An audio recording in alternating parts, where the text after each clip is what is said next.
रावण राजा राक्षसांचा अशी कादंबरी लिहिणारे लेखक शरद तांदळे आज आपल्या स्टुडिओमध्ये उपस्थित आहेत. मग मी विचार केला की अरे रावण काय खरंच खलनायक होता का क्रिकेट. मग अवतीभोवती पाहिलं तर त्याच्यापेक्षा घाण लोक आज आहेत. मग पण त्याचा उल्लेख वाल्मिकी रामायणाने असं फार वाईट कुठंच केलेला नाही. वाल्मिकी रामायणाने म्हणलेलं आहे की वेदांचा पंडित. हिंदू धर्म भारतीय संस्कृतीमध्ये पंचस्त्रियांना जास्त स्थान आहे, म्हणजे महत्व आहे.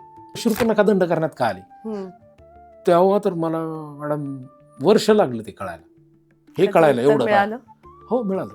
मग तो आर्किटेक्चर होता आणि ही त्याच्या अंडर त्याच्यासोबत शिकत होती सर. म्हणजे ती अशी साधी सुधी रावणाने निवडताना ती फक्त एक सुंदर स्त्री म्हणून लग्न नाही केलेलं. मायन संस्कृतीची सुरुवात मंदोदरीने केल्याची शक्यता आहे. बरं. मी असा विचार करायचो की मारीच नावाच्या कॅरेक्टर मध्ये कुठं हा मारीच कोण आहे आणि तो कसं काय आला मध्ये. त्याची सासरवाडीच राजस्थान मधली मंदोसी. अच्छा. मंदोसी नावाचं गाव आहे, मध्य प्रदेश आणि राजस्थानच्या बॉर्डरवर आहे. त्या गावात आजही ते गावकरी रावणाला जावई म्हणतात. कारण हा जर राक्षस आहे, हा जर दुष्ट आहे, तर त्यावेळेस वेद बोलण्याचा अधिकारच नव्हता. सेम मोमेंटला मला रावणाकडून एक शिकायला वाटतं की तुम्हाला समाजाने नाकारलंय, तुमच्याकडे काहीच नाही, पण तुम्ही ज्ञानाच्या बळावर आणि मेहनतीच्या बळावर लंका सोन्याची करू शकता.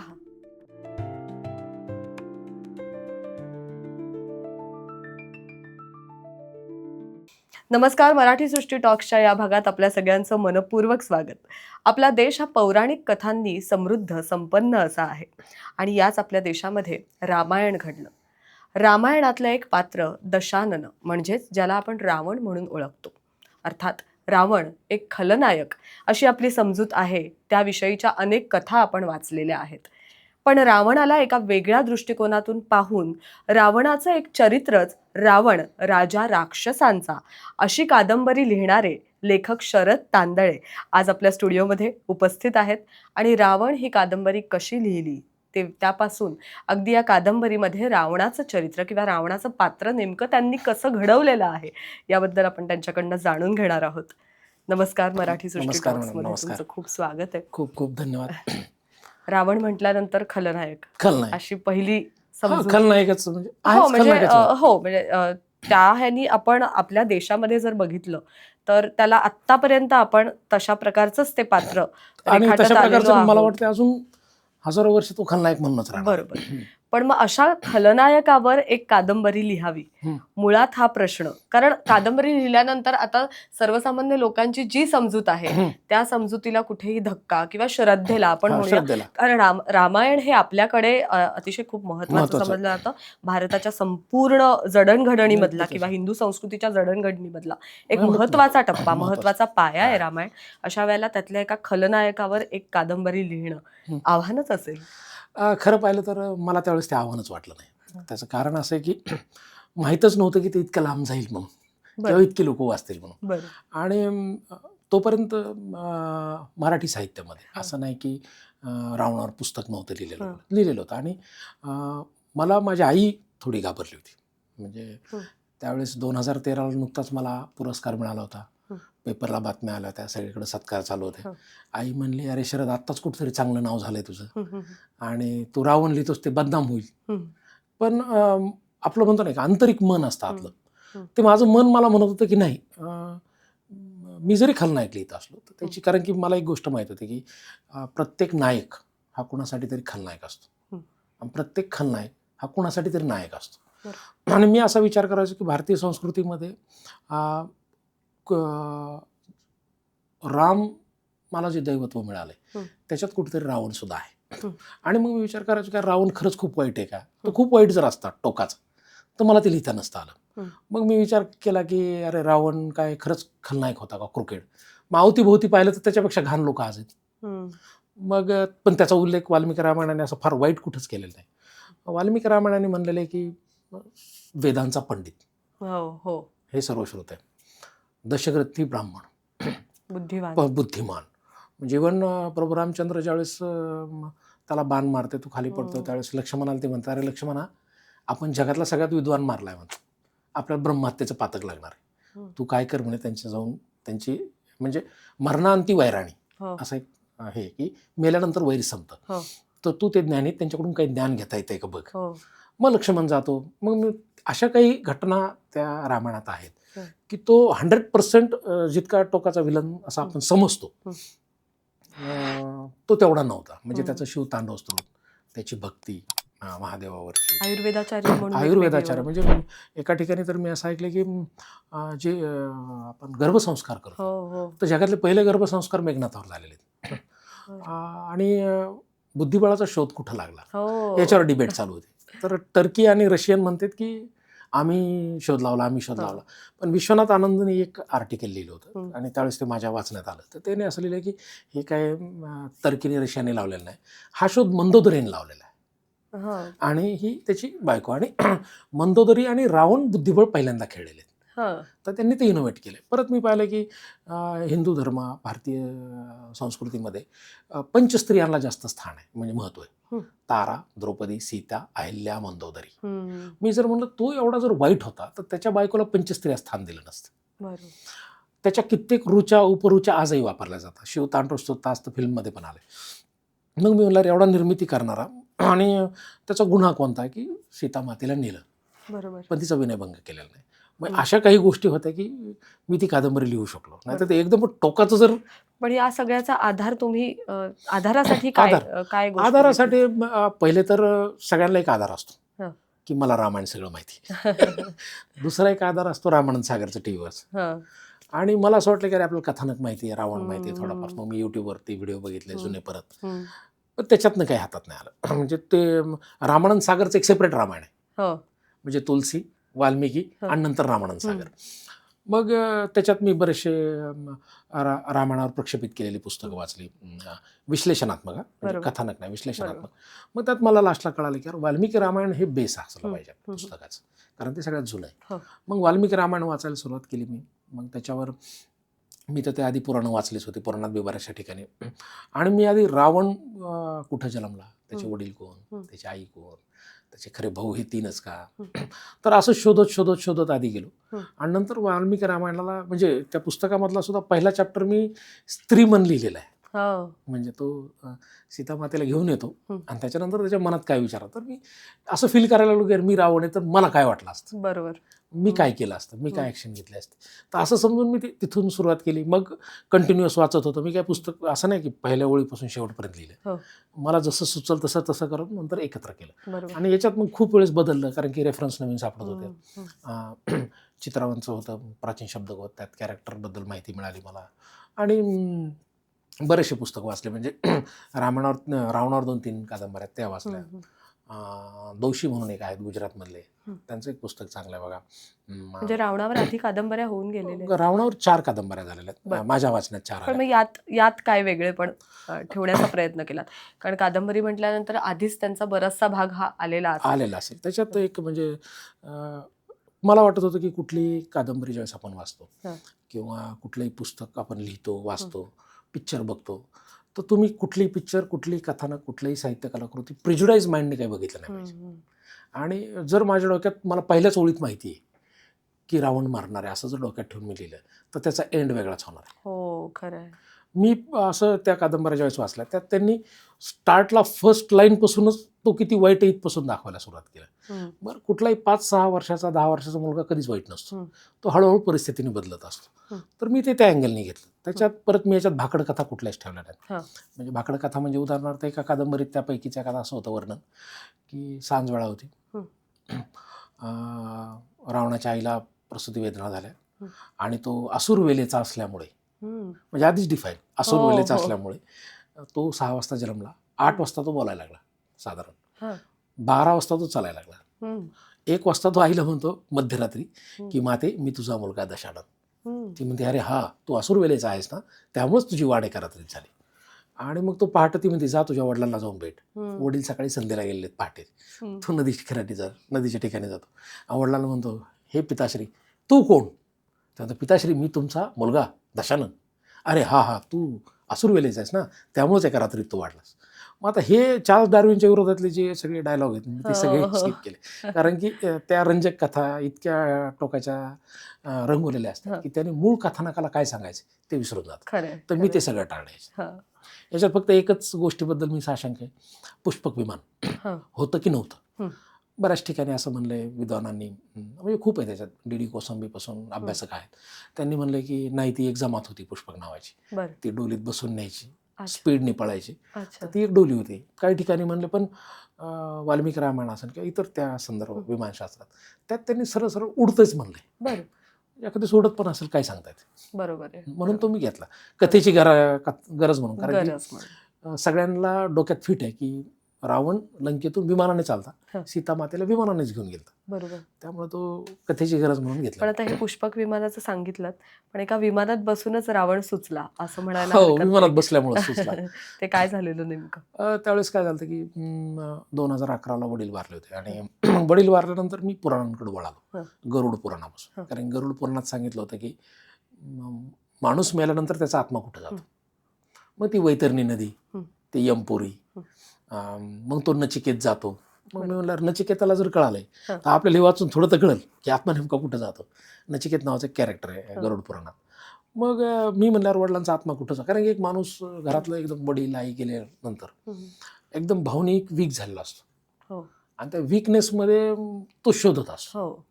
त्या विकनेसमध्येच मी गरुड पुराण हातात घेतलं म्हणा, की मेंटली टोटल वीक. आणि मग मी त्यात ते गरुड पुराणात घुसलो, तर गरुड पुराणातून विष्णू पुराणात, विष्णू पुराणातून शिवपुराणात, असा फिरत फिरत फिरतच होतं. 2 वर्ष फिरलो मी त्यात, आणि त्याच्यातच मला तो अवॉर्डसाठी नॉमिनेशन झालं लंडनला. आणि मग विमानात बसल्यावर तो पूर्ण डोक्यात एक संचित होतंच पुराणांचं. मी म्हणलं अरे आपलं विमानशास्त्र भारताने शोध लावलं विमानाचं, म्हणजे आपण कधी पण असं बोलता बोलता होतं ना, बरोबर. शोध भारताने लावला. हो. तर मग विमानशास्त्र वाचू, हं. रावणाने उडलं, मग रावण वाचवा लिहिणं डोक्यात नाही. हं. मग वापस आल्यानंतर मी सेम डेलाच विमानशास्त्र, रावण, रामायण, हां. त्याच्या निगडीत जवळपास सगळी पुस्तक घेतली. मग घेतली आणि शोधायला लागलो रावण. मग काही ठिकाणी त्याच्याबद्दल कौतुक केलेलं, काही ठिकाणी त्याला वाईट ठरवलेलं, त्यांनी बलात्कार केलेत म्हणले. मग मी विचार केला की बलात्कार केले, ठीक आहे. मग त्याची आई कोण होती, लंका सोन्याची कसं काय झाली, हं. असे काही प्रश्न पडले. शिवताळे एवढा, म्हणजे आपण एखादा विचार करतो, एखादा फारच नीच आणि दुष्ट प्रवृत्तीचा माणूस समज आपण पकडला, तर तो एखादी कविता नाही रचू शकत. खरंय. म्हणजे शिवतांडव स्तोत्राला आपण हो. कविता म्हणतो. हो.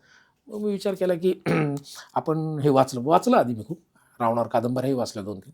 नंतर माझ्या लक्षात आलं की अरे आपण लिहिण्याचा प्रयत्न करून बघू, आणि मग खरंय. ते एक एक एक एक सुचत गेलं. आणि बहुतेक ते 3-4 वर्ष ट्रान्समध्ये राहिल्यामुळे मला ते कथानक दिसायला लागलं. बरोबर. त्या पात्रांनी तुम्हाला मला वाटतं की प्रोत्साहन दिलं असावं. ते कादंबऱ्यांनीच प्रोत्साहन दिलं. कादंबरीने प्रोत्साहन दिलं. पण इथे वेगवेगळ्या, म्हणजे रावण कादंबरी वाचताना यामध्ये वेगवेगळ्या पात्रांची ओळख होते. हो. जसं आपण आता सुरुवातीला म्हणालो की एक रामायण आणि त्या रामायणाची कथा आपल्या सगळ्यांना माहिती असते, मात्र त्याहून पल्ल्याड अनेक पात्र असतात ज्यांची असतात. ओळख या कादंबरीच्या रूपातनं झाली आहे. या कादंबरीचं वैशिष्ट्य म्हणजे या कादंबरीची सुरुवातच होते ती रावणाच्या वंशावळीने. हो. हे वंशावळ शोधायला किती वेळ लागला? वंशावळ शोधायला साधारण 2 वर्ष लागली असते. हो. म्हणजे मी पॅरलेल लिहित मग ते होतो. एकाच कुठेतरी तुम्हाला नाही, मिळालं एका नाही? कुठेतरी नाहीच आहे. म्हणजे तुम्ही मला बऱ्याच जणांनी प्रश्न विचारला की हो. कुठं एका ठिकाणी सापडलं. हो. कारण नॉर्मली सगळ्यांना माहिती आहे की रावण, हो. त्याला भाऊ होता कुंभकर्ण, हो. बिभीषण विभीषण, कुंभकर्ण आणि शूर्पणखा. हो. आणि सगळ्यात हे असं आहे की बऱ्याच जणांना त्याच्या आईचं नावच माहित नाही. बरोबर. मग त्याची आई कोण होती, हो. मग ते विश्रावा मुनीकडे कशी गेली. हो. मग मी म्हणलं 4च भाऊ होते. मी 4 भावाच्या हिशोबाने सुरू केलं रिसर्च, हो. लिहायला सुरुवात केली. पण ज्यावेळेस युद्ध सुरू होतं, तर महापार्श्व महोदर ज्यावेळेस मरतो युद्धात 3ऱ्या दिवशी, त्यावेळेस तो खूप रडतो. असा एक श्लोक आहे. तर म्हणले महोदरासाठी का रडतो, हा महोदर कोण आहे. आणि मग महोदर कोण आहे म्हणल्यावर मग मी वयमरक्षम नावाचं एक पुस्तक आहे, अजून एक 4-5 पुस्तकात बघितलं. अरे महोदर नावाने मी सर्च केलं. मग प्राचीन शब्दकोशात म्हणलं महोदर नावाचं कॅरेक्टर कोण होतं. मग मला कळालं की तो त्याचा सावत्र भाऊ आहे.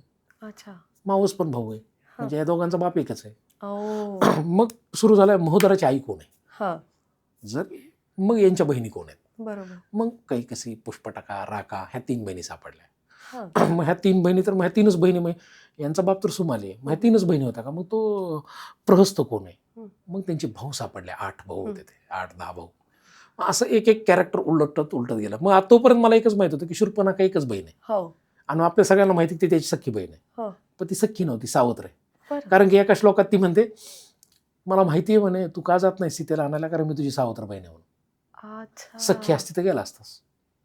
सख्य असतीस तर बरं. माझ्या नाक कापल्याचा बदला घेतला असतास, असं करून ती उद्युक्त करते हो रावणाला. हो हो मग हा प्रश्न पडला, रे लंका सोन्याची इतकी सुखसुविधा तिथं, हो, ही धडपडायला इकडे आली कशाला दंड करण्यात? हा हा हा साहजिक प्रश्न हा पडला. साहजिक प्रश्न पडतो. की इतकी समज ज्याचा लंका हो सोन्याची हो भाऊ रावण, म्हणजे हो त्यावेळेस तो हो जगावर राज्य त्याचं, बरोबर.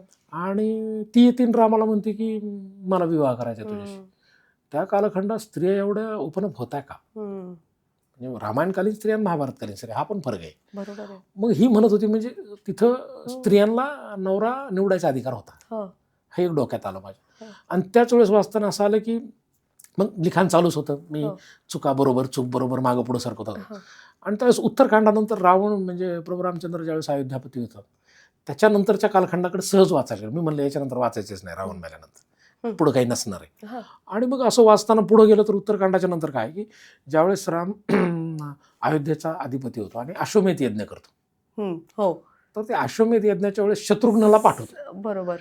तो पाठवतो मथुरेला. हा मथुरेला तो घोडा घेऊन जातो हम्म, आणि तिथे एक राक्षस असतो मधू नावाचा, हम्म, तो दैत्य असतो, राक्षस नाही दैत्य, आणि त्याने राक्षस संस्कृती केलेली. तर तिथं मधूला भेटतो आणि मधूची हत्या करतो. हा तिथं उल्लेख आहे की मधूला मारलं आणि मधूचा मुलगा लवणासुराला मारलं. हा मग हा तो रामाला मेसेज जातो मधूला मारला. मग ते असे 4 श्लोक आहेत त्याच्यात की मधू राक्षस तोच की ज्याची बायको कुंभिसनी ही रावणाची बहीण होती. अच्छा. अरे म्हणलं ही बहीण कुठून आली मधीच अजून एक हा. लास्टला. मग त्या हो. बहिणीचा परत सर्च केला, म्हणजे एक एक उलटा कॅरेक्टर प्रवास उलटा पुन्हा, हो. उलटा प्रवास. मग तिने लग्न कसं केलं, बरं. मग तिने लग्न कसं केलं याचा एका ठिकाणी रेफरन्स आहे. हा बहुतेक चतुर्सेनांनीच केला की बरं. तिचं ते लव्ह मॅरेज होतं आणि त्याला एवढा राग येतो त्या रावणाला, तो त्याला मारायला जातो मधून, माझ्या बहिणीला पळून नेलंच म्हणून. हा तर तिथं कुंभिसेनी म्हणते तू तर म्हणतो राक्षस संस्कृती स्वातंत्र्याचं प्रतीक आहे, मला जर नवरा निवडायचा अधिकार नाही तर कशी चालेल स्वातंत्र्य. हम्म. मग असं म्हणून तो दचकतो आणि तिला म्हणतो तू लग्न कर, असं ते लग्न झालेलं आहे. मग याचा पण उल्लेख आहे. हो मग ते कथानक असं फिरत फिरत म्हणजे बरोबर. एक एक कॅरेक्टर उलट कॅरेक्टर. हो. आणि मग ज्यावेळेस लक्षात आलं की अरे शूर्पणखा दंड करण्यात का आली, हम्म.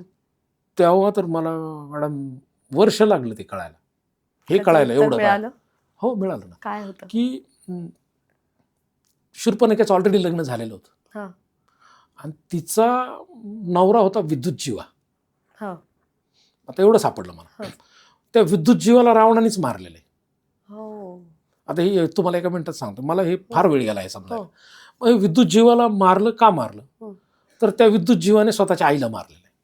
बरोबर. त्याचा त्याचा उल्लेख उल्लेख आहे. आहे आणि कादंबरी आणि तो म्हणतो एक की वेगळं प्रकरण हे आहे. वेगळं प्रकरण आहे. हो आणि मग मी म्हणलं त्याची आई कोण होती, हा. मग तिचा बाप कोण होता, मग तो होता अग्निजिव्हा. मग अग्निजिव्हा कोण, मग हे होते कालकेय. हा मग हे कालकेय कुठून आले, मग हे होते दिल्लीजवळ. मग ही जमात तयार कशी झाली, मग ही कला नावाची एक स्त्री होती, तिच्यापासून हे कालकेय आले. मग यांची वॉरची स्टाईल कशी होती, हा नेमकं यांचं राज्य कुठं होतं, अंदमान निकोबारला यांचं राज्य होण्याची शक्यता. बरं. अंदमान निकोबारच्या बेटांवर यांचं, म्हणून ते लग्न संबंध ते जवळच्या जवळ झाले. मग हे बरं. कालकेयांचं बॅकग्राऊंड शोधलं, हा मग ही हत्या का केली. मग तो सेनापतीसोबत त्याच्या आईचं लव्ह अफेअर होतं, ते वडिलाला मारायचा प्लॅन करते. हो तो एक पूर्ण सेपरेट स्टोरी सापडली मला. हो मग मी ते कॅरेक्टर त्याच्यात घेतलं. मग बरं. शूर्पणखा त्याच्यावर चिडलेली असते रावणावर, ती दंड करण्यात येते त्यावेळेस ती भांडलेली असते रावणाला हम्म. की तू माझ्या नवऱ्याला मारलंस म्हणून, हम्म. काही कारण नसताना. हम्म. तो तुझ्याशी एकनिष्ठ होता ना, हम्म. तू त्याला का मारलं, हम्म. आणि माझं त्याच्यावर लई प्रेम होतं. हम्म. तर तो म्हणतो त्याने त्याच्या आईला मारलं ना, मातृहत्या सगळ्यात मोठी. आणि मग ती रागात तिथून दंड करण्यात जाते. हा. मी म्हणलं यार त्यावेळेस विचार असा हो. की अरे रावणाची बहीण हो दंड करण्यात जाते, हो. एकटीच कशी राहील, तसं नाही आहे. तिचे सख्य भाऊ वेगळेच आहेत, बरोबर. खर आणि दूषण. हो आणि आपल्या सगळ्यांना रामायण आपण ज्यावेळेस बारीक बघतो हो तर राम आणि लक्ष्मण पहिले खरं दूषणाशी खरं आणि लढले, दुष्यंताचा वध होतो. दूषणासोबत लढलेले. हो आणि हे शूर्पणखेचे सख्य भाऊ असतात. बरोबर. रावणाला राग सीतेचं शूर्पणखेचं नाक कापलं याचा आलाच नाही जास्त. हम्म. ते आपल्या समोर एक परसेप्शन झालं. हो त्याला राग खरा तो खरं खरं दूषणाला आणि मारला, दुष्यंताचा वाद ते माझे वध भाऊ मारले झाला. म्हणणार. बरोबर. आणि ती रावणावर नाराज होऊन सख्या भावांकडे राहायला जाते हम्म. आणि त्यांच्याकडे हे दंडकारण्य होतं. बरं. मग ती सख्या भावांकडे राहायला येते हम्म. आणि ती डिप्रेस्ड, म्हणजे नवरा वारला आणि हम्म. असं नाही का एकदम डिप्रेशनमधून तिला राम आवडतो. मग ती म्हणते मला तुझ्यासोबत लग्न करायचंय. तो म्हणतो अरे मी ऑलरेडी तिचा दास आहे सीतेचा, त्याच्यासोबत लग्न कर लक्ष्मणासोबत. मग ती लक्ष्मणाकडे जाते, लक्ष्मण नाक कापतो. मग तिथपर्यंत तिथंच राहते, पण ती भावांकडे जाते सख्या खरंदूषणकडे. मग खरंदूषण म्हणतात तुझं नाक कापलं. मग हे दोघं लढायला जाते. ते मेल्यानंतर रावणाची एंट्री. म्हणजे ती एंट्री अशी नाहीये की लगेच तिकडे रावणाकडे गेली असं नाही. बरोबर. हे डिकोड करायला वेळ गेला. हो खरंय. म्हणजे जेव्हा आपण म्हणतो की रावण आणि रावणाबद्दलची ही कादंबरी, तेव्हा त्याची सुरुवातच ही वेगळी झाली. म्हणजे अगदी लहानपणापासून आश्रमात असणारे बिभीषण, कुंभकर्ण आणि रावण असे तिघही आश्रमात एकत्र, आणि मग वेगवेगळे वेद उपनिषद शिकणारे हे तिघही. तुम्ही बघा आता बिभीषणाने त्याला धोका दिलाय लास्टला. म्हणजे तो असं म्हणतात ना घर का बेदी लंकाड आहे, ते बिभीषणाला उद्देशून आता सर्व श्रुत आहेत. पण पहिल्या 20 चॅप्टर पर्यंत तुम्हाला बिभीषण कुठंच दिसणार नाही की तो गद्दार या कादंबरीत. जर मी आधीच मला माहिती आहे बिभीषण गद्दारी करणार आहे, मी त्या पद्धतीने पात्र रंगवलं असतं. पण मी तसं नाही रंगवलं, कारण की तो शेवटपर्यंत एकनिष्ठ. त्याचं कॉन्फ्लिक्ट कुठं होतं की रावणानंतर मी राजा असेल लंकेचा, तर तो म्हणतो आपण आता रिटायरमेंट घ्यायची, आता मेघनाथ करणार. तिथं ते भांडणं आहेत. म्हणजे बिभीषणाचे भांडणं काय पहिल्या दिवशीपासून तो रावणाच्या विरोधात नाही. की परिस्थिती येते त्याप्रमाणे माणूस बदलत जातो, तर ती परिस्थिती प्रत्येक वेळेला तुम्ही दाखवत गेलेला. इव्हन सोन्याची लंका निर्माण करणं, त्याच्या आधीचं आपण म्हणूया प्लॅनिंग, ते प्लॅनिंग सगळ्यांनी म्हणजे मय आणि बाकी सगळ्यांनी मिळून जे एकत्र केलेलं आहे ते पण फार सुंदर. त्याच्यात कसं झालं, मी असा विचार केला त्यावेळेस म्हणजे मांडताना की अरे लंका श्रीलंका म्हणतो आपण, त्याच्यात पण खूप वादविवाद आहे विद्वानांमध्ये, लंका नेमकी कोणती. पण आपण श्रीलंका पकडू. मी म्हणलं लंका सोन्याची, तर हे सोनं कुठून तरी आणलं असं. बरोबर. सोनं काय डायरेक्ट तिथं लंकेत, तर सोन्याच्या खाणी नाहीये लंकेत, मग हे सोनं आलं कुठून. मग मी सर्च केला गुगलवर की नेमक्या सोन्याच्या खाणी कुठं कुठे आहेत. मग आपल्याला ही सापडली KGF, तुंगभद्रेच्या नदीच्या तिथं, कावेरी नदीच्या तिथं खदानी होत्या सोन्याच्या. मग तो एरिया कुणाकडे होता, मग तो वालीकडे होता. मग वालीची रावणाची मैत्री झालेली, ती भांडणातून झालेली, तर ती सोन्यासाठी मैत्री झालेली. अच्छा. म्हणजे वाली आणि सुग्रीवांना सोन्यात मध्ये इंटरेस्ट नव्हता, कारण नुकतंच त्यावेळेस सोनं शुद्धीकरण सुरू झालं. पण रावणाला त्यांनी सगळं सोनं दिलं काढून, आणि त्याच्यातून ती लंका बनली. म्हणजे हा प्रश्न पडल्यामुळे ते रिव्हर्स डिकोड झालं ते की सोन्याच्या खाणी कुठं होत्या त्यावेळेस, काय होतं. बरोबर. आणि त्यावेळेस माझ्यानंतर त्याच्या आधी 100-1 वर्षच सोन्या आणि चांदीचं शुद्धीकरणच्या सुरुवाती. म्हणजे एका पुस्तकामध्ये तर त्यावेळेसच्या सोनं कसं शुद्ध करायचे त्याचे सुद्धा हे लिहिलेले. बरं बरं. आता यामध्ये रावण आणि मंदोदरीचे बरेचसे संवाद सुद्धा तुम्ही लिहिलेले. म्हणजे वेळोवेळी इथे प्रत्येक प्रसंगाला, रावणाला जेव्हा एखाद्या प्रसंगाला सामोरं जायचं असतं, मंदोदरीचं तिथे अस्तित्व आहे, आणि तो प्रत्येक गोष्ट मंदोदरीला विचारून करतो. असा एक त्या दोघांमधलं ते नातं सुद्धा प्रस्थापित केलंय तुम्ही. त्याचं कारण असं होतं की मंदोदरीचं मी ऍक्च्युली माझ्या डोक्यात परत दुसरी कादंबरी लिहायचं आलं त्यावेळेस, त्याचं नाव असेल मंदोदरी म्हणून. कारण की ऍक्च्युली मी तिच्या प्रेमात पडलो. ती वाचताना तिचं चरित्र सेपरेट करून मी ज्यावेळेस पॉईंट काढले, तर ती मंदोदरी अशी होती की एकतर बुद्धिबळाचा शोध तिने लावला. म्हणजे ती काय फक्त रामायणकालीन स्त्रिया, म्हणजे सीता सुद्धा कुठंच बंड करत नाही, बंड नाही तिचं, निर्मिती नाहीये, कुठल्या स्त्रियांची निर्मितीत योगदान नाही. महाभारतकालीन स्त्रियांमध्ये आहे, त्याच्या आधी वैदिककालीन गार्गी बिर्गी पण आहे, पण रामायणकालीन स्त्रियामध्ये फक्त ती एकटी की जी बुद्धिबळाचा शोध लावते. तिची मानसिकता काय असेल की आपला नवरा एवढा ताकदवर आहे, एवढा बुद्धिमान आहे, एवढी ताकद आहे त्याच्यात, त्याचे भाऊ एवढे स्ट्रॉंग आहेत, आणि ती स्वतः काय अशा आयऱ्या गैऱ्या फॅमिलीतून आलेली नाही. तिचे वडील जे मय आहेत ते पण मी रिव्हर्स डिकोड केलं की मंदोदरी, मग तिचे वडील कोण, मय, मग तिची आई कोण, हेमा, मग हेमा कोण, तर हेमा अप्सरा, मग ही अप्सरा आली कुठून, यांचा विवाह झाला कुठून. तर म्हणजे बारीक, तुम्ही बारीक पुस्तक मी सगळीकडे डिकोडिंग आहे. बरोबर. मग तो आर्किटेक्चर होता, आणि ही त्याच्या अंडर त्याच्यासोबत शिकत होती सगळं. म्हणजे ती अशी साधी सुधी, रावणाने निवडताना ती फक्त एक सुंदर स्त्री म्हणून लग्न नाही केलेलं, ती फार हुशार आहे. पुन्हा इथे बुद्धिचातुर्याचा वापर आला की आपल्याला बायको म्हणून. कारण की तुम्ही बघा असं म्हणतात की रावणाने खूप विवाह केले, त्याचा गणिकाही खूप होता. त्यावेळेसच्या राजांतर नॉर्मल ठेवायचे, पण पूर्ण स्टोरीमध्ये फर्स्ट टू एंड पर्यंत दुसऱ्या कुठल्या स्त्रीचा उल्लेख नाही, बरोबर आहे, मंदोदरीचाच उल्लेख. बरोबर. बाकीच्या 4 पत्नींचा नावं ना- तुम्ही एक फक्त आहे, दिलेली नाव आहेत. आहेत, पण बरोबर, त्यांचं असं चर्चा कुठंच नाही. बरोबर. म्हणजे बहुतेक त्या फक्त विवाह केला काहीतरी हो, एखाद्या नाही का त्या जमातीसोबत रिलेशन हो, मेंटेन करायसाठी विवाह हो, व्हायचे.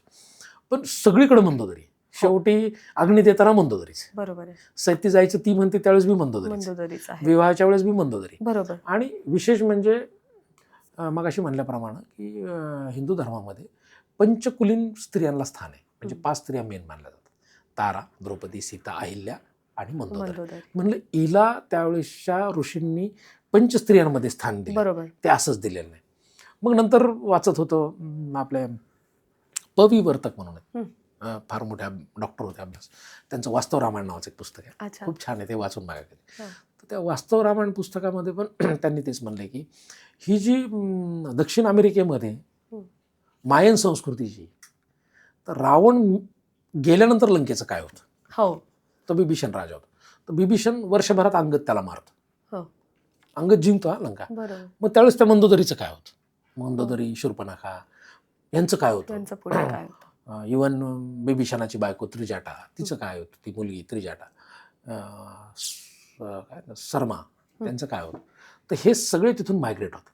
अच्छा, अशी एक थेरी आहे. बरं. मायग्रेट होऊन ते जातात उत्तर अमेरिका, दक्षिण अमेरिकेत, अच्छा, आणि तिथं जाऊन मायन संस्कृती मंदोदरी वडिलाच्या नावाने स्थापन करते. त्यामुळे त्या मायन संस्कृतीत सगळे बुरखे असतात, कारण शूर्पणखा बुरखा घालायची. तर मायन संस्कृतीची सुरुवात मंदोदरीने केल्याची शक्यता आहे. बरं. हां, आणि ती इतकी कॅपेबल, म्हणजे बरं. स्ट्रॉंग स्त्री हो, होती ती. ती हो, काय अशी, हो. म्हणजे एका ठिकाणी मी लिहिलंय की तो मंदोदरीच्या लग्नाच्या वेळेस तो म्हणतो की मला आतापर्यंत असं वाटायचं की लंकेत माझा लई वट चालतो, पण मला आता कळत माझ्यापेक्षा मंदोदरीचा वट हो, चालतो. म्हणजे प्रत्येक वेळी वारंवार असे संवाद आहेत त्या वारंवार, म्हणजे दोघांमधले. हो, हां, आणि शेवटला पण युद्धाच्या वेळेस ज्यावेळेस बिभीषण जातो, हो, त्यावेळेस हे सगळे भाऊ आयडिया काय देतात रावणाला, हो. बिभीषण गेल्यानं म्हणे त्याला एका दिवसात आपण वापस आणू शकतो. हं, तर रावण म्हणतो काय, तो म्हणतो काय नाही, म्हणतो त्याची बायको सन्मान मुलगा त्रिजटाला आपण कैद करू हं, आणि त्याच्यापर्यंत निरोप देऊ, संध्याकाळपर्यंत नाही आला तर दोघींना मारून टाकू. हं. त्यावेळेस मंदोदरी येते दरबारात आणि ती म्हणते तुमच्या मनगटातली शक्ती संपली आहे का काय, हं, सरमा माझी बहीण आहे हं, आणि त्रिजटा माझी भाची, तिच्याकडे ह्या दरबारातलं कोणी जरी बघितलं सांगितलं नाही. हं. त्यामुळं बिभीषणाच्या बायकोला कोणीच हात लावू शकत नाही. तो शत्रू पक्षात जाऊन सुद्धा त्या दोघी लंकेत सेफ असतात. बरोबर, ते कुणामुळे असतात, ते त्या मंदोदरीमुळे असतात. बरोबर. इव्हन सीता मातेला घेऊन जातो त्यावेळेस अशोकवनात ठेवतो, त्यावेळेस मंदोदरीने ती म्हणते काय विवाह करणार आहे का तुम्ही तिसोबत, हं, सगळीकडे चर्चा आहे. हं. तो नाही. मग तो म्हणतो की मी काय तिला विवाहासाठी वगैरे आणलेलं नाही, हं. आणलं असतं तर तिला मी महालात ठेवलं असतं हं. एका मिनिटात. हं. शेवटी ती माझी कैदमध्ये, तर ती तिला अशोकवनात ठेवतो. आणि बारीक वाल्मिक रामायण वाचल्यावर लक्षात येतं की त्या अशोक वाटिकेत सीतेची टोटल सुरक्षा हं. ही मंदोदरीच्या हातात होती. मंदोदरीच्या हातात होती, बरोबर. ती रावणाच्या हातात नव्हती. हो. आणि मंदोदरी म्हणली होती की जोपर्यंत सीता लंकेत आहे हं. तिच्यावर परपुरुषाचा नजर, तिच्यावर एका सुद्धा लंकेतल्या माणसाने सीता पाहिली नाही, बघितलंच नाही तिला. ते फक्त ती अशोकवनात आणि सगळ्या स्त्रिया ठेवल्या होत्या तिथे. बरोबर. त्याचं कारण एक होतं की तो म्हणा, ती त्या दोघांचा संवाद लिहिलाय मी तसा, की ती म्हणते शूर्पणखेचा झालेला विनयभंग आणि तुम्ही सीतेला आणल्या झालेला विनयभंग, दोन्ही विनयभंग. शेवटी पुरुष तुम्ही स्त्रियांना वापरतातच तुमच्या लढाईत. तर त्यावेळेस त्याला जाणीव होती. त्यात मी म्हणलं की मग तिने ऑटोमॅटिक 2 डिबेटमध्ये 2 गट केले. तर लंका इंटरनल सांभाळत सगळी कंट्रोलमध्ये मंदोदरीच होती. हं. त्यामुळं ती हुशार होती. हो. त्यामुळेच बहुतेक तिला पंचस्त्रियांमध्ये स्थान दिलं. आता सीतेचा उल्लेख केलात, म्हणजे एकूणच रामायण जे घडलं यामध्ये सीतेला लंकेला नेण्यात आलं आणि तिला कैद करून मग रामांनी अर्थात म्हणजे हनुमानांचा आधार घेऊन राम लंकेत गेले किंवा असा तो सगळा इतिहास किंवा ती एक कथा आपल्याला सर्वश्रुत आहे. पण यामध्ये नेमकं सीतेला आणायचं लंकेमध्ये या आधीच्या काही चर्चा सुद्धा त्यामध्ये घडलेल्या आहेत. म्हणजे यामध्ये विविध गोष्टींचा बारीक बारीक गोष्टींचा आधार घेतलाय की ज्याच्यामध्ये एक जण काहीतरी सुचवतं की काही करून तुला रामाला जर आणायचं असेल तर काय करायचं. यामध्ये वेगवेगळ्या सूचना सगळ्यांच्या येतात की वेगवेगळे सल्ला मसलत होते आणि त्यातनं मग सीतेला आणण्याचं निश्चित. मी त्यावेळेस विचार केला की असं डायरेक्ट जाऊन सीतेला कसं आणलं. बरं, तो लंकेचा अधिपती, बरोबर, त्याच्याकडं भाऊ आहेत 6, त्याच्याकडे तो प्रहस्त आहे, हो. तो सगळ्यात मोठा योद्धा आहे. आणि ह्यातलं कुणालाही पाठवलं असतं ना, बरोबर. तो स्वतः का गेला? त्यामध्ये एक छान उल्लेख तुम्ही केलाय, तो म्हणजे 14,000 सैन्यांना कसं काय मारलं? मारणारे दोघं जण, दोघं राम जण, आणि लक्ष्मण. लक्ष्मण. म्हणजे नक्कीच तोडीस तोड तोडीस असणार तोड आहेत असणार आहे किंवा थोडेसे वरचढही आहेत, असं आहे. ही शंका रावणाला आली आली असेल 2 मिनिटं किंवा यामुळे सावधान म्हणून सावधान एका म्हणून तो. दुसऱ्या आणि गोष्टीचा आधार घेतला गेला असेल. नाही, आणि तो पण एकाने मी असा विचार करायचो की मारीच नावाचं कॅरेक्टर मध्ये कुठून आला? हो हो हा मारीच कोण आहे? हा. आणि तो कसं काय आला मध्ये? हा. तो तर काही लंकेतला फार मेन राक्षस म्हणून नाहीये. हा. त्याला का बोलवलं? आणि त्याला शोधण्याची मोहीम आहे आधी हो मारीच्याला. हो म्हणलं मारीच कोण आहे? हा. आणि याला कसं काय एंट्री मिळते शेवटच्या क्षणी? आणि एवढे सगळे ताकदवर कुंभकर्णाला नेलं असतं ना भावाला, हो, हो. सेफ म्हणून. तो बरोबर. मारीच्यालाच का नेतो? हो. तर हे लंकेतले सगळे कन्फ्युज असतात की ते दिसतेत कशी दोघं, हा. राम आणि लक्ष्मण हो दिसतेत हो कशी. हो हो तर त्यांना माणूस असा पाहिजे होता की जो लांबून ओळखल की हे राम आणि लक्ष्मण आहेत. बरोबर. मग ते म्हणतात असा त्या दोघांना बघितलेला माणूस कोण आहे? हा. तर ते म्हणतो आता ते होते 14,000 जण तिथे मेले. हो. मग शूर्पणखेला परत नेणं शक्य नाही. हम्म. मग ते म्हणतात एक माणूस आहे म्हणे, त्याला शोधावा लागेल आपल्याला. हं. मग तो माणूस कोण? मग मी म्हणल्यावर असं विचार करत होतो कोण मला मारीच्याला काय. मग नंतर कळालं की मारीच्याचा आई हो. ताटिका, हो. त्या ताटिकेला रामाने मारलेलं आहे बरं विश्वामित्राच्या आश्रममध्ये. बरं आणि त्यावेळेस त्यांनी मारीच्याला बाण मारून मारीच तिथून पळाले. बरं. मग मी ते असं लॉजिक लावलं की बहुतेक मारीच्याने राम आणि लक्ष्मणाला पाहिले म्हणूनच त्यांनी हो. विमानामध्ये मारीच्याला त्याला नेले, पाठवलं. सोबत नेले. बरोबर आहे. नाहीतर दुसऱ्या कोणालाही नेलं म्हणजे असतं. प्रत्येक गोष्टीला एक सत्यता Connect. पडताळून किंवा पडताळून कनेक्ट की करून का एक नेलं, आधार का नेलं. दिलेला आहे. यामध्ये मगाशी आपण बुद्धिबळाचा उल्लेख केला, हं. तसंच रुद्रवीणेची निर्मिती रुद्रवीणा करणारा पण रावण रावणच सुद्धा केली. एक वेगळा त्याला आपल्याला रावण पाहायला हत्ता मिळतो. म्हणतात. आता राजस्थानमध्ये सगळेजण वाजवतात. हो. आणि मी असा विचार केला की यार भारतभर का नाही वाजवत? हं. राजस्थानमध्येच का टिकला असेल? हं. हे पण एक लॉजिक आहे. हो खरं आहे. तर याचं लॉजिक असं आहे की त्याची सासरवाडीच राजस्थानमधली मंदोसी. अच्छा. मंदोसी नावाचं हं. गाव आहे, हं. मध्य प्रदेश आणि हं. राजस्थानच्या बॉर्डरवर आहे. त्या गावात आजही ते गावकरी रावणाला जावई म्हणतात. बरं. आज पण अच्छा. आज पण दसऱ्याच्या दिवशी. आणि विशेष म्हणजे जी जावयाकडे आपण म्हणतो ना ते त्याच्यासमोर बुरखानाकडे, हं. आजही तिथे एक रामाचं टेम्पल आहे, त्याच्यासमोरून ते बुरखा घालून आजही जातात. अच्छा. तर ते त्याला जावई म्हणतात. बरं. मग ती रिच्युअल्स ती तिथे टिकली. बरोबर. हं. तसंच आयुर्वेदाचार्य म्हणजे लंका आयुर्- निर्मिती झाल्यानंतर मग आयुर्वेदाकडे आयुर्वेदाकडे रावण वळला. आणि त्यावेळेस मग हां. त्यावेळेस काय झालं की मला बरेच जण म्हणले की तो आयुर्वेद नाही, तो वेदांचा पंडित आहे म्हणतात. हो. त्याच्या एवढा पंडितच कोण नव्हता. हो. म्हणजे तो एक माहेश्वरी नावाचा यज्ञाचा उल्लेख आहे हं. वाल्मिकी. त्या यज्ञात सगळे ऋषी आलेले असतात हो. आणि तिथं जातो. हं. तो युद्ध करायला गेलेला असतो. तो आहे एक चॅप्टर हं. याच्यात. तर तिथं तो त्या सगळ्या वेदांच्या पदांचं उपपदामध्ये त्या यज्ञामध्ये करतो. हां. तर सगळे ऋषी भारावून त्याच्या पाया पडतात सगळे. हं. म्हणजे त्याला वेदांचा पंडित म्हणून मान्यता त्या यज्ञात मिळालेली. हं. आणि कारण की तो पण वेदात पंडित का झाला? मी म्हणलं बरं. असं कसं झाला? हं. कारण की हा जर राक्षस आहे, हो. हा जर दुष्ट आहे, हो. तर त्यावेळेस वेद बोलण्याचा अधिकारच नव्हता. हो. हो. याला तो अधिकार कसं काय मिळाला? बरोबर. तर मग कळालं की त्याचे वडील आजोबा पौलत्स्य. बरं. पौलत्स्य हे सप्तऋषींपैकी एक आहे, म्हणजे मूळ ऋषींपैकी एक हो. आहे. आणि त्याला वडिलांचा राग होता, हं. पण आजोबांचा नव्हता. म्हणजे हं. कुठंही त्यांच्या ज्यावेळेस तोंडात पूर्ण, म्हणजे मी सगळं खंगाळून पाहिलं, हो. कुठेच असा उल्लेख नाही की ते म्हणतो मी विश्रवा पुत्र रावण आहे. हं. पण त्याचा 100 ठिकाणी तो स्वतः उल्लेख करतो, आजोबांचा मी उल्लेख. पौलत्स्य पौत्र आहे. हो. हो. मग त्याला वडिलांचं काहीच नव्हतं. वडिलांची तर मला डायरेक्ट लाईन नाही मिळाली, पण वडिलांना त्यांनी मारले बहुतेक. बरं. पण आजोबांवर त्याची स्ट्रॉंग श्रद्धा आहे. बरं. आणि आजोबांनीच त्याला सगळं वेदांती शिकवलं. त्यामुळे याचं सगळं हो. ज्ञान म्हणा ज्ञान, किंवा ज्ञान. याचं सगळं सगळं ते समृद्धता जी म्हणजे आपण आहे म्हणतो ना ज्ञानाची. की तो वेद पंडित हो. कुठून झाला? हो. तर तो आजोबांकडनंच, पौलस्यांकडनं. खरोखर. तर मग काय झालं त्यावेळेस, हं. एक किंकर म्हणून फार मोठे विद्वान आहेत. हं. काशी विश्वनाथ मंदिराचे ते मेन आहेत. हं. त्यांच्या फॅमिलीतलेच किंकर बरं. फॅमिली. बरं. आणि काशीत त्यांचं जोरात चालतं. हं. तर ते पुण्यात आले होते. हं. आणि त्यावेळेस मी नेमकं रावण फायनल स्टेपला आलो होतो. हं. आणि मग आमचे एक मिश्राजी म्हणून आहेत, हं. रामायचा अरे म्हणले किंकरजी यार आहे, हं. दर्शन गाव. हं. मग मी गेलो दर्शनाला आणि म्हणले तू रावण लिखर आहे ना? म्हणजे ते माझे सप्लायर होते, हं. कॉन्ट्रॅक्टर असल्यामुळे. हं. आणि केबल सप्लायर होते, तर ते म्हणले त्यांना माहीत होतं मी रावण लिहितो म्हणून. आणि ते प्रॉपर काशीचेच मिश्रा पण. तर ते म्हणले अरे, आणि आमच्या गप्पा व्हायच्या ना कधी साईटवर जाताना, अरे तुझे मालूम आहे क्या रावण दशग्रंथी ब्राह्मण था. मी म्हणलं असं आहे का? बरं बरं बरं. म्हणजे तुझे एक आदमी से मिला. नेमकं त्यावेळेस त्या 3-4 वर्षात ते पुण्यात आले. मी त्यांना भेटायला गेलो आणि म्हणले क्या कर रहे हो? म्हणलं रावण पे लिख रहा हूं. रावण पे? मैं उसके कुल से हूँ. म्हणजे रावण दशग्रंथी था, हम दशग्रंथी हैं, हम उसका नाम नहीं लेते मुंह से, लेकिन रावण ने जो वेद का पठन किया उसी ऋचाओं का उपपद में हम यूज करते हैं आज. 10,000 श्लोक रहेंगे असं तसं.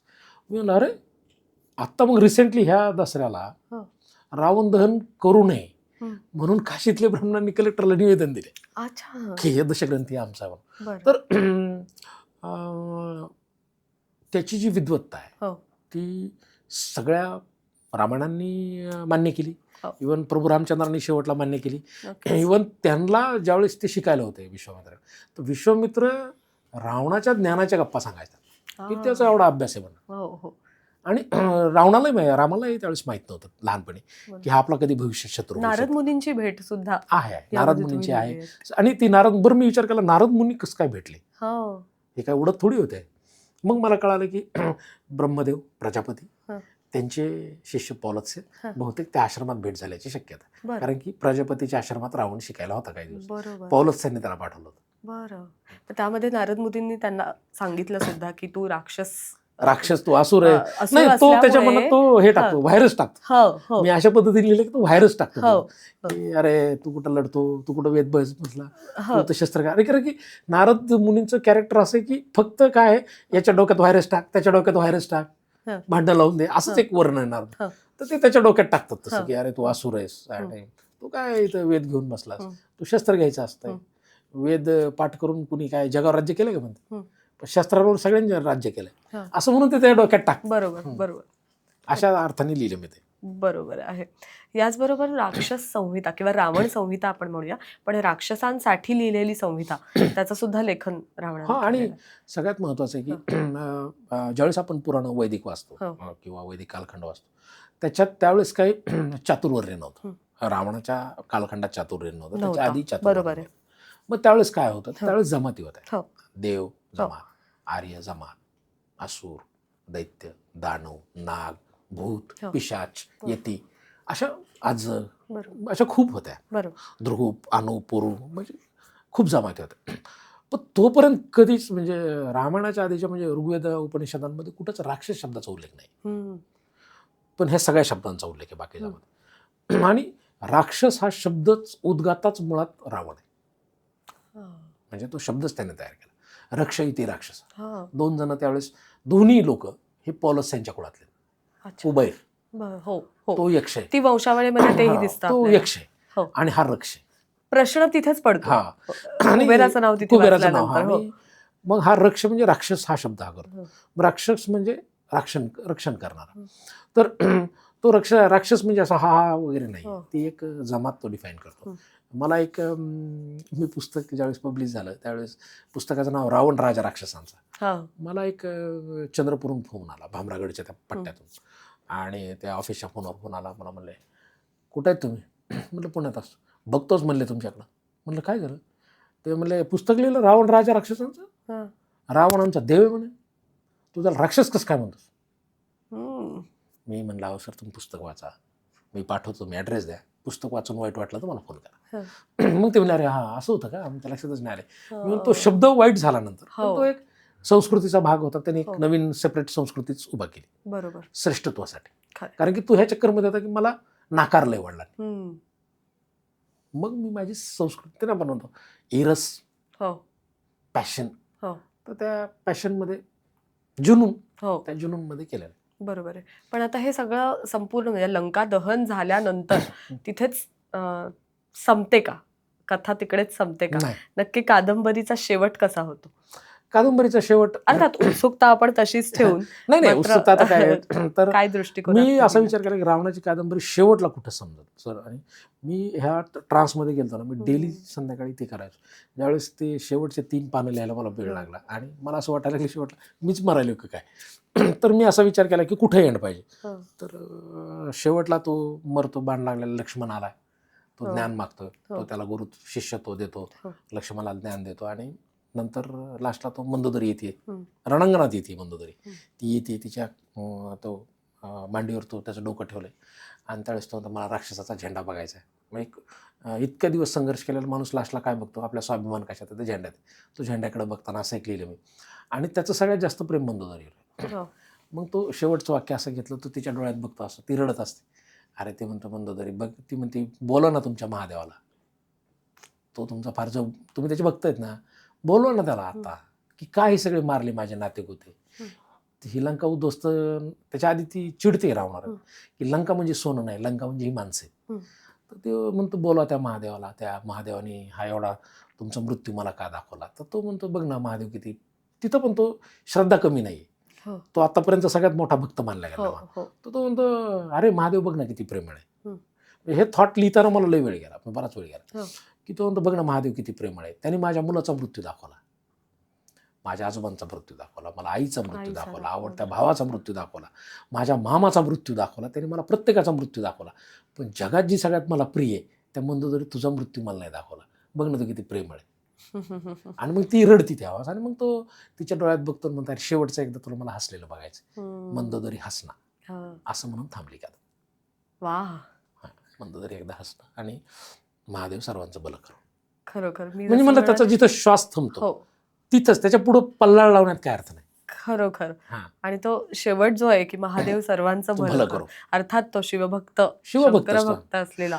आणि मला असं प्रश्न पडायचा, अरे एवढे बुद्धिमान आहेत हे दोन, म्हणजे आज पण म्हणजे 5000 4000 जे काय कालखंड झाला असेल, आजही ती दोन लोक सगळ्यात श्रेष्ठ मानले जातात. म्हणजे रामचंद्र आणि रावण, ह्या दोघांशिवाय भारतीय कथानकच पूर्ण होत नाही. खरंय.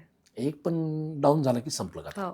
ही दोन लोक 5000 वर्षापासून आहेत. जर ही दोघं एवढी बुद्धिमान होती, एकाला देवत्व मिळालंय, एकाला वेदांचं पंडित मानलं गेले, सगळ्यात हुशार माणूस, महादेवाचा कट्टर भक्त, ह्या दोघांना असं एकदाही वाटलं का नाही की आपण दोघं एकदा भेटून बघू ना, एकमेकांना बोलून बघू ना.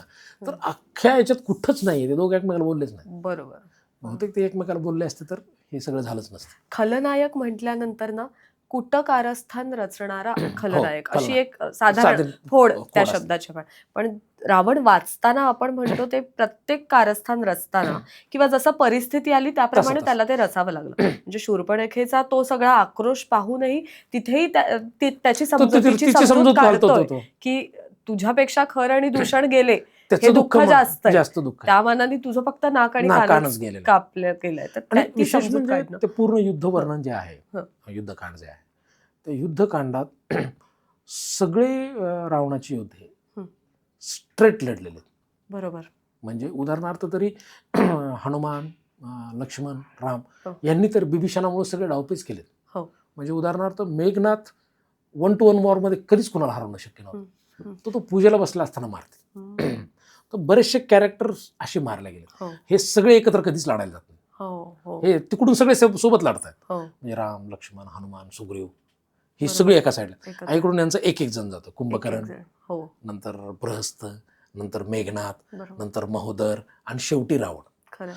तर तो मग मी म्हणणार हे असं का झालं, मग ही चूक त्यांना कळाली नाही का, एवढे हुशार आहेत हे. मग मी ते बुद्धिबळाच्या पट्टावर घेतलंय, ते म्हणजे मंदोदरीचा आणि रावणाचा संवाद घेतला मी. ती म्हणते बुद्धिबळाच्या याच्यात आपण एक प्यादी काढतो, ती मरेपर्यंत दुसरीला हात लावत नाहीत का, लावतोत ना. तुम्ही इतकं मूर्खपणासारखं कसं काय खेळाल, बुद्धिबळाचा खेळ सुद्धा तुम्ही इतक्या वेळेपणात खेळणार नाही. तिकडून त्यांचे सगळे मोहरे आले आणि तुमचा एक एकच मोहरा पुढे सरकत होता, आणि तो मेल्याशिवाय तुम्ही दुसऱ्या मोहराला हातच लावला ना. असं जर मी खेळले असते तर मला तुम्ही मूर्ख ठरवला असतं, तुम्ही तर आयुष्याचा पट असा खेळात. तर ती त्याला ती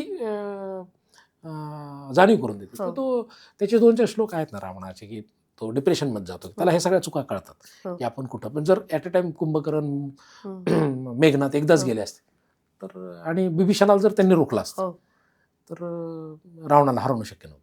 खरोखर. खरोखर हे वाचताना एक वेगळा दृष्टिकोन ठेवून ही कादंबरी वाचताना नाही, ही कादंबरी म्हणजे पूर्वग्रह दूषित नाही. आणि मला एक किस्सा सांगतो. श्रीराम मांजरेकर म्हणून, म्हणजे मला आठवलं, ते डोंबिवलीचे आहेत, फार मोठे अभ्यासक आहेत, माझी डायरेक्ट ओळख नाही. त्यांनी माझ्यावर एक पोस्ट लिहिली लॉकडाऊनमध्ये फेसबुकला, आणि आपल्या विरोधात कोणी लिहिलं तर आपल्याला कोणी कोणी टॅग करतं. तर मला त्यात असं लिहिलं त्यांनी की आता सध्या खलनायकांवर किंवा अशा पात्रांवर लिहून प्रसिद्धी मिळवण्याचं काही लेखकांचं फार मोठं चलन चालू झालं. तर अशी वृत्ती आपण वेळीच ठेचली पाहिजे. ही रावणाचं उदात्तीकरण करते, उद्या कसाबचं उदात्तीकरण करते. तर अशी वृत्ती स्वतःला पॉप्युलर बनणारी ही जागीच ठेचली पाहिजे, असं म्हणून त्यांनी एक माझ्या विरोधात अशी छान पोस्ट लिहिली. आणि मला कोणतरी टॅग केली, मी लव दिलं, सोडून दिलं. त्यांनी परत 3 महिन्यांनी एक पोस्ट केली आणि माणूस मोकळा, बुद्धिमान, ते हुशार माणसं अशीच असतात. त्यांनी पुस्तक वाचून परत पोस्ट केली की तांदळे सर पहिल्या पोस्टबद्दल माफ करा. मी तुमचं पुस्तक वाचल्यावर 12 खंड वाचले रामायणाचे. तर रामायणाच्या चौकटीत राहून कादंबरी कशी लिहावी याचा हा उत्तम उदाहरण. मी पुढच्या पिढीसाठी हे पुस्तक सेव्ह ठेवतो. खरोखर. आणि मला ती प्रतिक्रिया जास्त का आवडली की मला खूप आल्या, म्हणजे 20-25 हजार प्रतिक्रिया असतील माझ्याकडे आतापर्यंत. नॉर्मल वाचक रावण वाचतात आणि मला प्रतिक्रिया देतात. टीव्हीवरचं रामायण वाचून मला प्रतिक्रिया. 12 खंडाचा अभ्यास केल्यावर सुद्धा कादंबरी वाचून जर कोणी कौतुक करतात मला ते छान वाटलं, म्हणून मला खूप प्रतिक्रिया आल्या, पण मी त्यांचं नाव विसरू नाही शकत. खरोखर खरोखर. म्हणजे दशानन आपण जेव्हा म्हणतो ना, किंवा 10 तोंड असलेला रावण, अशी जी हे आहे ती काय आहेत ती 10 तोंड, तर बुद्धिचातुर्याचं एक आहे. अर्थात 10 तोंड म्हणलेत. आणि हो, आणि मला प्रश्न पडला 10 तोंड आहेत तर चार्ल्स डार्विननुसार त्याचे वेगवेगळे पैलू दाखवण्याचा, लोकांनी त्याला पैलू दाखवण्याचा प्रयत्न, अँगल दाखवले. पण मला वाटतं ती एक अफवा होती. आपण जसं आता साधा आपण एखादा मोठा नेता आहे आणि तो नेता आपल्याला माहितच नाही कसा दिसतो. आता आपल्याला काय माहिती आहे, पेपरवर फोटो येतो, सोशल मीडियावर फोटो येतो, म्हणून तुम्ही एखाद्या, त्यावेळेस मला वाटतं 5,000 वर्षांनी एखादा माणूस लय भारी आहे याच्यासाठी काहीतरी त्याला, म्हणजे आता देवतांच्या का पाया पडतो आपण, त्यांना 4 हात आहेत म्हणून आपल्याला वाटतं आपल्यापेक्षा अपडेटेड आहे. बहुतेक त्यावेळेस ती एक अशी अफवा पसरली असेल की 10 डोके लय खतरनाक राक्षस या शब्दाशी जोडून तसं केलं असेल. आणि त्याचं नाव दशानन फार नंतर पडलेलं आहे, म्हणजे 1500 वर्षातला विषय असेल. त्याचं मूळ नाव दशग्रीव आहे. दशग्रीव. तर आता एखादं नाव असेल, नावावरून त्याची फोड करून बऱ्याच जणांनी नंतर प्रयत्न केला. त्याचं नाव मूळ दशग्रीव. आणि दशग्रीव आणि रावणाला हे रावण नाव महादेवाने दिलं. अच्छा, बरं. ते नाव, तो महादेवाकडे जातो त्यावेळेस ते खडकाच्या हात त्याची बोट अडकते, त्यावेळेस तो रावण ह्या शब्दाचा अर्थ मी शोधला परत. रावण हा शब्दाचा अर्थ आहे आक्रांदन करणारा होणारा आक्रोश. बरं. म्हणजे रावण. बरं. तर तो महादेव त्याला म्हणतो की तुझा आक्रोश माझ्या कानापर्यंत आला म्हणतो. तर त्यावेळेस तो म्हणतो की ज्या जीन्सचा मी बनलं ते जीन्स काढून टाकता येणार.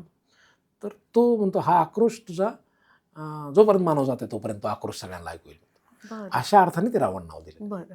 ही संपूर्ण कादंबरी लिहिताना किंवा हे अभ्यासताना साधारण किती महिन्यांमध्ये, किती वर्षांमध्ये साधारण 2014 ते 18, 4.5 वर्ष. 4.5 त्यातलं 1.5 वर्ष नेकेड म्हणजे पूर्ण वेळ. बरं.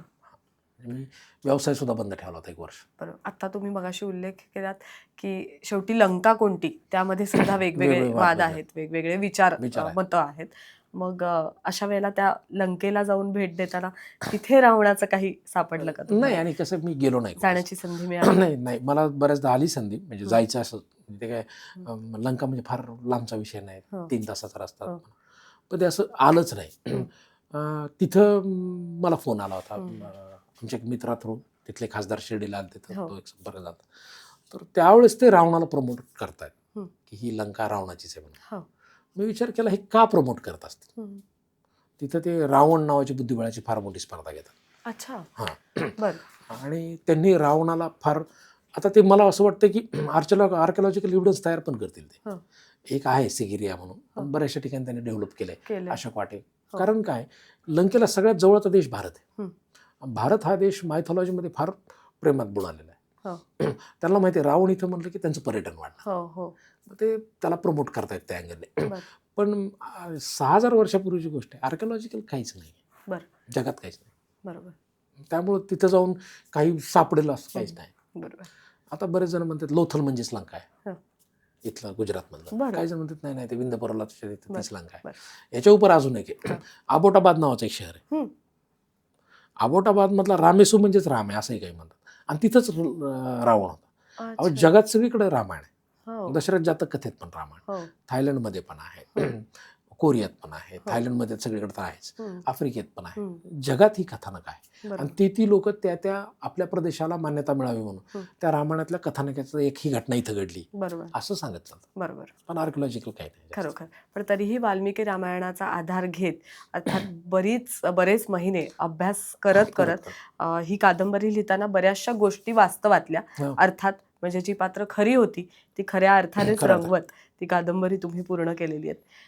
अगदी सुरुवातीला जेव्हा वाचायचात म्हणजे एक वाचक म्हणून होता, हां. जिथे लेखन म्हणून सुरुवातच झाली नव्हती, हं. लेखकाची सुरुवात झाली नव्हती, त्यावेळेला रामायणाबद्दल असलेलं आकर्षण, रामायणाच्या कथानकामधल्या असलेल्या माहिती असलेल्या माहिती गोष्टी किंवा रावणाबद्दलच्या गोष्टी, तो रावण हं. आणि आत्ता लिहून झालेला रावण, यामध्ये तुम्हालाच तुमच्या विचारांमध्ये खूप फरक झालाय असं खूप वाटतंय? खूप फरक झाला. आणि हं. फरक याच्यासाठी झाला की पहिले तर त्या 4 वर्षात हं. माझ्या डोक्यातला सगळा द्वेष गेला. हं. आणि मी त्या 4 वर्षात मी खूप विद्वानांचं वाचलं, हं. वेगवेगळ्या लोकांची मतं वाचली. आणि मला तेव्हा एक कळालं की तुम्ही कुठल्याही गोष्टीकडे प्रिज्युडाइज बघायचं नाही. हं. आणि स्वतःतला द्वेष गेला. हं. आणि मला स्वतःला ओळखायला मदत झाली. विचारांना एक नवीन दृष्टी मिळाली. हो. आणि वाचन करणं म्हणजे काय असतं, म्हणजे वाचन कसं करायचं याची एक सेपरेट पद्धत मला कळाली, की एखादं पुस्तक घ्यायचं आणि वाचायचं, छान आहे म्हणायचं नाही, तर ते का लिहिलं गेलं असेल, त्याच्या मागे काय कारण असतात. तर स्वतःत मला खूप म्हणजे नुसतं रावण म्हणूनच नाही. आणि रामायण माझ्यासाठी तोपर्यंत एक फॅन्टसी स्टोरी होती. हो. हो. कारण की वाल्मिकीने फॅन्टसी हे रामानंद सागर फॅन्टसीच दाखवली ना, आपलं उडतंय, हं. हा हनुमान उडतोय. वाल्मिकी रामायण मूळ वाचल्यावर मला कळालं की वाल्मिकी इज अ ग्रेट आणि इज अ ग्रेट फिलॉसॉफर. आणि त्या कालखंडात तुम्ही रामाच्या जन्माचा ग्रहांच्या आधारे श्लोक लिहित आहेत, तो मॅच होतोय. रावणाची हत्या होती, ज्यावेळेस तो मरतो त्यावेळेसचा श्लोक लिहिला आहे. ग्रहांची ती जर आता सॉफ्टवेअरमध्ये टाकलं तर ॲक्युरेट डेट मॅच होत आहेत. तर एका जागी बसून त्या वाल्मिकीने सगळा भूप्रदेश कसं काय इमॅजिन करून लिहिला असेल, त्या डेट्स कशा मॅच केल्या असतील, ते खतरनाकच. म्हणजे वाल्मिकीला म्हणजे सेल्यूटच करावं लागतं ते रामायण. आणि बरं ती कथानक फक्त ती काय राम आणि सीतेची लव्ह स्टोरी नाही, ती काय व्हिलनसोबतची भांडणं नाही की व्हिलन आहे. तर त्यांनी त्याच्यात पूर्ण तत्वज्ञान, तुम्हाला जीवन जगण्यासाठीचे दिशादर्शक असलेले श्लोक, मला असं वाटतं रामायणातलं ते महत्वाचं आहे. खरोखर ते महत्वाचं हे रावणामध्ये कथानक सोडून ते महत्वाचं. खरंय. ही कादंबरी वाचल्यानंतर जर त्या पात्रातनं एखादी तरी चांगली गोष्ट घ्यायची असेल असं जर कोणाला वाटलं, तर तुम्ही काय सांगाल? ती कोणती गोष्ट नेमकी या मला पात्रातनं ह्या घ्यावी? रामायणातून म्हणजे स्पष्ट जर म्हणायचं म्हणलं तर हे पूर्ण कथानक मी रामायण रावण सगळं बघतो. दोन्ही कॅरेक्टर, प्रत्येक कॅरेक्टरकडनं काहीतरी शिकण्यासारखं आहे. अनवॉन्टेड वाल्मिकीने काहीच लिहिलं नाही त्याच्यात. रामाकडनं सगळ्यात महत्त्वाचं शिकण्यासारखी एक गोष्ट म्हणजे ते म्हणतात ना, वडिलांचा शब्द पाळला, ती एवढी महत्त्वाची गोष्ट नाही, आपण सगळेच पाळतो. महत्त्वाची एक गोष्ट आहे की तुम्हाला माहिती आहे तुमचा शत्रू फार मोठा आहे, तुमचा शत्रू लंकाधिपती आहे, तरी पण एक धनुष आणि एक भाऊ सोबत घेऊन दक्षिणेकडे पाऊल टाकायची धमक मला जास्त महत्त्वाची वाटते. म्हणजे तुम्ही दक्षिणेकडे दोघं भाऊ विचार करताय, तुम्हाला माहीत होतंय की जटायू सांगतोय रावण आहे म्हणून, आणि यांना माहिती आहे जगातला सगळ्यात त्यावेळेसचा ताकदवर राजा रावण आहे, त्याची फौज लय मोठी. तर तरी पण ते दक्षिणेकडे त्याला मारायसाठी पाऊल टाकणं पहिले. त्यांना माहीत नाही तेव्हा की पुढे हनुमान भेटेल का नाही, त्यांना माहीत नाही सुग्रीवाची सेना भेटेल. तर आपण आयुष्यामध्ये आपला एखादा शत्रू किंवा एखादा फार मोठा ड्रीम आपण घेतोय आणि तुमच्या हातात काही नसेल, तर तुम्ही एक रामासारखी धमकीने दक्षिणेकडे पाऊल टाका, काय सांगताय ते रावणाला हरवता येईल. आणि सेम मोमेंटला मला रावणाकडून एक शिकायला वाटतं की तुम्हाला समाजाने नाकारलंय, तुमच्याकडे काहीच नाही, पण तुम्ही ज्ञानाच्या बळावर आणि मेहनतीच्या बळावर लंका सोन्याची करू शकता. दोन्ही गोष्टी करू शकता. म्हणजे तुमच्याकडे काही नाही तर तुम्ही लंका सोन्याची करू शकता, आणि तुमच्यात धमक आहे, शत्रू कुठलाही असो तुम्ही त्याला हरवू शकता. मला वाटतं की ह्या दोन महत्त्वाच्या कॅरेक्टरकडून आपण हे शिकलं पाहिजे. बरोबर आहे. मला असं वाटेल की हे सगळं ऐकल्यानंतर किंवा तुम्ही आत्ता जसं सांगितलं की ज्ञान, एखाद्या व्यक्तीकडे ज्ञान असेल आणि शक्ती असेल, तर मग या दोन्हीचा मिलाप घडला ना, तर आयुष्यात रामायण घडत नाही, आयुष्याचं उत्तम काहीतरी नक्कीच होऊ ही शकतं. कथानक वाल्मिकीनी ही आपल्या DNA मध्ये आलंय, तर शिकण्यासारखं खूप आहे. म्हणजे एका श्लोकमधून शिकण्यासारखं माझ्यात खूप फरक पडला. शरदजी आज आलात या मुलाखतीच्या माध्यमातून. रावण ही कादंबरी आणि या कादंबरीत लिहिलेल्या बऱ्याचशा गोष्टी, बरेचसे प्रसंग उलगडण्याची एक छान म्हणजे ऐकण्याची संधी आम्हाला सगळ्यांना मिळाली. त्यामुळे छान वाटतंय की एक वेगळी कादंबरी वाचकांसाठी आलेली आहे आणि बऱ्याच प्रती त्याच्या आतापर्यंत विकल्या गेलेल्या आहेत. क्या बात आहे. तुम्हाला हे पुस्तक विकत घ्यायचं असेल तर खाली लिंक दिलेली आहे, तिथे नक्की व्हिजिट करा. शरदजी, तुम्ही इथे आलात त्याबद्दल तुमचे मनापासून खूप खूप धन्यवाद. खूप खूप खूप छान वाटलं. थँक्यू. थँक्यू.